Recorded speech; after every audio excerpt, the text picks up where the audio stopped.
Hi, ഞാൻ Elsa. പുതിയൊരു വീഡിയോയിലേക്ക് എല്ലാവർക്കും സ്വാഗതം. ദൈവമുണ്ടോ? പലരും ചോദിക്കുന്ന ഒരു ചോദ്യമാണ്. ദൈവമുണ്ടെങ്കിൽ സാത്താനുമുണ്ട്. അത് ഞാൻ വിശ്വസിക്കുന്നതാണ്. ദൈവത്തിൽ വിശ്വസിക്കുന്നവരുമുണ്ട്, നിരീശ്വരവാദികളുമുണ്ട്, അതുപോലെ സാത്താനിൽ വിശ്വസിക്കുന്നവരുമുണ്ട്. സാത്താൻ ആരാണ്? സാത്താൻ അവൻ ലൂസിഫർ, ദൈവത്തിന്റെ ഏറ്റവും മനോഹരമായ സൃഷ്ടി. ദൈവം തന്റെ എല്ലാ കഴിവുകളും നൽകി സൃഷ്ടിച്ച തനിക്ക് ഏറ്റവും പ്രിയപ്പെട്ട മാലാഹ ലൂസിഫർ. ദൈവപുത്രന്റെ വരവ് വരെ ലൂസിഫർ ആയിരുന്നു എല്ലാരെയും നിയന്ത്രിച്ചിരുന്നത്, മാലാഹമാരെയും എല്ലാരെയും. എന്നാൽ ദൈവപുത്രന്റെ വരവോടെ അതിന് മാറ്റമുണ്ടായി. അത് ലൂസിഫറിന് ഒരിക്കലും അംഗീകരിക്കാൻ കഴിഞ്ഞില്ല. ദൈവപുത്രന്റെ വരവോടെ തന്റെ പ്രാധാന്യം ദൈവത്തിന് മുന്നിലും മറ്റു മാലാഹമാരുടെ മുന്നിലും കുറഞ്ഞതായി ലൂസിഫറിന് തോന്നി തുടങ്ങി. അത് അവനെ കൊണ്ട് മറ്റു പലതും ചെയ്യാൻ പ്രേരിപ്പിച്ചു. മാലാഹ വൃന്ദം രണ്ടായി പിളർന്നു. ഒന്ന് ലൂസിഫറിന് വേണ്ടിയും മറ്റൊന്ന് ദൈവപുത്രന് വേണ്ടി. അവർ തമ്മിൽ യുദ്ധത്തിൽ ഏർപ്പെട്ടു. എന്നാൽ ലൂസിഫറും കൂട്ടരും തോൽക്കുകയുണ്ടായി. അങ്ങനെ ദൈവം ലൂസിഫറിനെയും ലൂസിഫറിന്റെ കൂടെ ഉണ്ടായിരുന്ന മാലാഹമാരെയും സ്വർഗത്തിൽ നിന്ന് പുറത്താക്കി. അങ്ങനെ ലൂസിഫറിന് മറ്റൊരു പേര് കൂടി കിട്ടി, ദ ഫാളൻ ഏഞ്ചൽ. ഈ ഒരു വീഡിയോയിലൂടെ ഞാൻ എൻ്റെ ഒരു ചിന്താഗതിയാണ് നിങ്ങളിലേക്ക് എത്തിക്കുന്നത്. നിങ്ങൾ ഇതിനെക്കുറിച്ച് എന്താണ് ചിന്തിക്കുന്നതെന്ന് കമന്റിൽ രേഖപ്പെടുത്തുക. അങ്ങനെ സാത്താൻ, ദ ലൂസിഫർ, ലൂസിഫറിനെ ആരാധിക്കുകയും വിശ്വസിക്കുകയും ചെയ്യുന്നവരാണ് സാത്താൻ സേവക്കാർ. അതൊരു വ്യക്തിയല്ല, അതൊരു കൂട്ടമാണ്. അതിൽ ഒരുപാട് വ്യക്തികളുണ്ട്. നമ്മുടെ കൂടെ, നമ്മുടെ ചുറ്റും നമുക്കറിയാതെ പലരും. ശരിക്കും ഈ സാത്താൻ സേവ അല്ലെങ്കിൽ ഇല്ലുമിനാറ്റി, ഈ ഒരു വിശ്വാസം തുടങ്ങുന്നത് 18-ാം നൂറ്റാണ്ടിൽ നിന്നാണ്. 18-ാം നൂറ്റാണ്ടിൽ തുടങ്ങിയ ഈ ഒരു ആചാരം ഇന്നും നമുക്കിടയിൽ ഒളിഞ്ഞും മറഞ്ഞും ഇല്ലുമിനാറ്റിയായി, സാത്താൻ സേവയായി. ഇവരെ മനസ്സിലാക്കുക അത്ര പ്രയാസമല്ല, എന്നാൽ അത്ര എളുപ്പവുമല്ല. ഇവർ എന്ത് ചെയ്താലും അതിൽ അവരുടെ അടയാളങ്ങൾ ബാക്കി വെക്കാറുണ്ട്. ഇവർ എന്ത് ചെയ്താലും അതിൽ അവരുടെ അടയാളങ്ങൾ അഥവാ സൈൻസ് ഒളിപ്പിച്ചു വെക്കാറുണ്ട്. അത് അവരുടെ നിയമത്തിന്റെ ഭാഗമാണ്. അതിപ്പോ ഏത് മേഖലയായിക്കോട്ടെ, ആ വ്യക്തി ഏത് പ്രവൃത്തിയാണോ ചെയ്യുന്നത് അതിലൂടെ അവരെന്താണോ അത് കമ്മ്യൂണിക്കേറ്റ് ചെയ്യാനാണ് അവർ ശ്രമിക്കുന്നത്. നിങ്ങൾ തംബ്നെയിലിൽ കണ്ട പോലെ പൃഥ്വിരാജ് ഇല്ലുമിനാറ്റിയാണോ സാത്താൻ സേവകനാണോ? പൃഥ്വിരാജിന്റെ ഒട്ടുമിക്ക സിനിമകളും നിങ്ങൾ കണ്ടിട്ടുണ്ടാവും. ആദ്യമൊക്കെ തരക്കേടില്ലാത്ത സിനിമ അഭിനയിച്ചിരുന്ന പൃഥ്വിരാജ് കുറച്ചു കഴിഞ്ഞ് പെട്ടെന്ന് തന്നെ അദ്ദേഹത്തിന്റെ രൂപവും ഭാവവും സിനിമയും ഒക്കെ മാറുകയുണ്ടായി. നിങ്ങളൊന്ന് ശ്രദ്ധിച്ചാൽ തന്നെ നിങ്ങൾക്ക് മനസ്സിലാവും. പൃഥ്വിരാജിന്റെ കുറച്ചുനാൾ മുന്നേ വരെ വന്ന സിനിമകളിൽ ഒട്ടുമിക്ക സിനിമകളിലും സാത്താൻ സൈൻസ്, സാത്താൻ ചിഹ്നങ്ങളുടെ സാന്നിധ്യം നിങ്ങൾക്ക് കാണാൻ സാധിക്കും. എസ്ര, ആദം ജോൺ, ലൂസിഫർ, ഇപ്പോൾ എമ്പുരാൻ. എസ്രയും ആദം ജോണും അത് ജൂതന്മാരുടെ ജീവിതവുമായി ബന്ധപ്പെട്ട സിനിമയാണ്. ആദം ജോണിൽ വളരെ വ്യക്തമായി തന്നെ സാത്താൻ സേവയെ കുറിച്ച് പരാമർശിക്കുന്നുണ്ട്. എന്താണ് സാത്താൻ സേവയെന്നും അതെങ്ങനെയാണ് നടക്കുന്നതെന്നും അതിലെ വേഷവിധാനങ്ങളും അതിലെ ആൾക്കാർ എങ്ങനെയാണ് പങ്കെടുക്കുന്നതെന്നും അതിലുള്ളവരെ എങ്ങനെ തിരിച്ചറിയാമെന്നും ആദം ജോണിൽ വളരെ വ്യക്തമായി പൃഥ്വിരാജ് കാണിക്കുന്നുണ്ട്.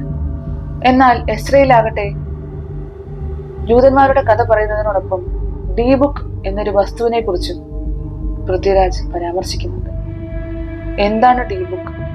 ഒരാത്മാവിനെ ആവാഹിച്ച് അദ്ദേഹത്തിന്റെ മുടിയും ഉപയോഗിച്ചിരുന്ന വസ്തുക്കളും എല്ലാം ഒരു പെട്ടിയിൽ അടച്ചു വെച്ചിരിക്കുന്ന ഒരു വസ്തുവായി ഡി ബുക്കിനെ കാണിക്കുമ്പോഴും അതിൽ പലയിടങ്ങളിലും സാത്താന്റെ ചിഹ്നങ്ങൾ കൊണ്ടുവരാൻ പൃഥ്വിരാജ് മറന്നിട്ടില്ല. മറ്റാരും പറഞ്ഞു കേൾക്കാത്ത ഒരു സിനിമ കൂടിയുണ്ട്, ബ്രദേഴ്സ് ഡേ. ആ സിനിമ നിങ്ങൾ കണ്ടിട്ടുണ്ടാവുമെന്ന് ഞാൻ പ്രതീക്ഷിക്കുന്നു. കഴിഞ്ഞിടെയാണ് അത് ഞാൻ കാണാനിടയായത്. അതിലൊരു ക്യാരക്ടർ ചാണ്ടിയെ പൃഥ്വിരാജ് ബസ് സ്റ്റോപ്പിൽ നിന്ന് പിക്ക് ചെയ്യാൻ പോകുന്നു. ചാണ്ടി മദ്യപിച്ച് ഹാഫ് കോൺഷ്യസ് ആണ്. എന്നാൽ പൃഥ്വിരാജ് പച്ചയ്ക്ക് തന്നെ വണ്ടി ഓടിക്കുന്ന ഒരു വ്യക്തിയായിട്ടാണ് കാണിക്കുന്നത്. ചാണ്ടിയെ ബസ് സ്റ്റാൻഡിൽ നിന്ന് പിക്ക് ചെയ്ത് തിരികെ വരുന്ന പൃഥ്വിരാജിനെ ഒരു സംഘം തടയുകയും അവിടെ ഒരു ഫൈറ്റ് സീൻ ഉണ്ടാവുകയാണ് ചെയ്യുന്നത്. ഫൈറ്റിന് മുന്നായി ചാണ്ടി കാറിൽ നിന്ന് ഇറങ്ങുമ്പോഴത്തേക്കും ഞാൻ അവരെ പോയി പറഞ്ഞ് മനസ്സിലാക്കാം, തന്നെ പോലെ തന്റെ അയൽക്കാരനെ സ്നേഹിക്കുക എന്നാണല്ലോ കർത്താവായ ഈശോ പറഞ്ഞിട്ടുള്ളത് എന്ന് പറഞ്ഞിട്ടാണ് ചാണ്ടി വെളിയിലേക്ക് ഇറങ്ങുന്നത്. എന്നാൽ അവർ ചാണ്ടി അടിച്ചതിന് ശേഷം തിരിച്ചു വരുമ്പോഴത്തേക്കും പൃഥ്വിരാജ് ചോദിക്കുന്നുണ്ട്, സ്നേഹം കിട്ടിയോ? കിട്ടിയെന്ന് ചാണ്ടി പറയുന്നുണ്ട്. കർത്താവ് ഇത് വല്ലാത്ത ചെയ്ത്തായി പോയി ചെയ്തതെന്നും പറയുന്നുണ്ട്.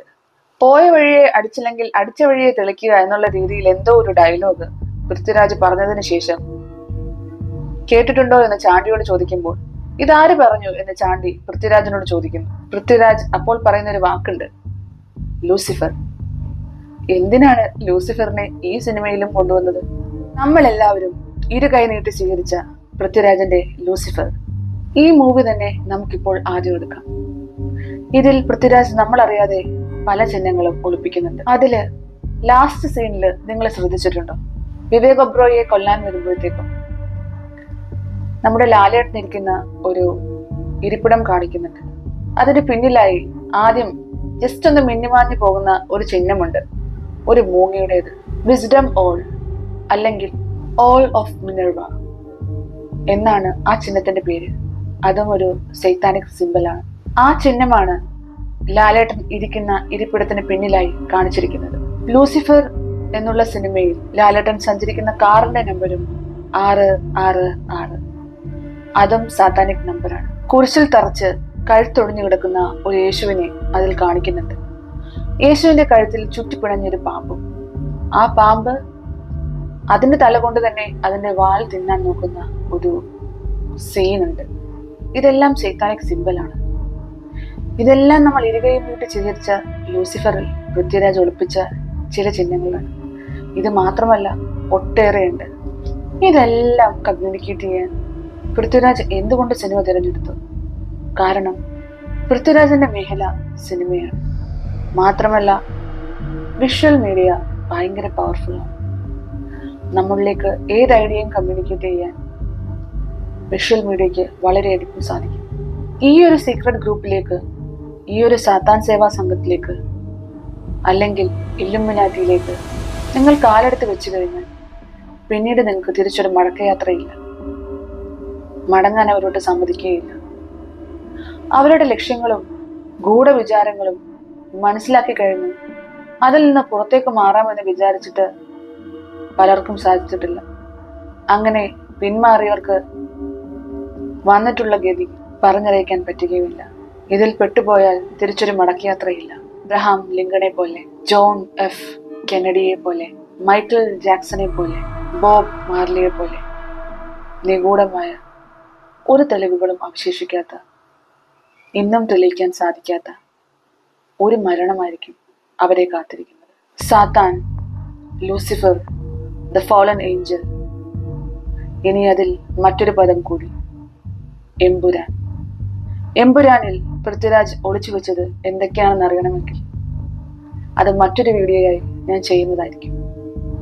നിങ്ങൾക്ക് ആ ടോപ്പിക്കിനോട് താല്പര്യമുണ്ടെങ്കിൽ please do comment. That's all for today. Bye.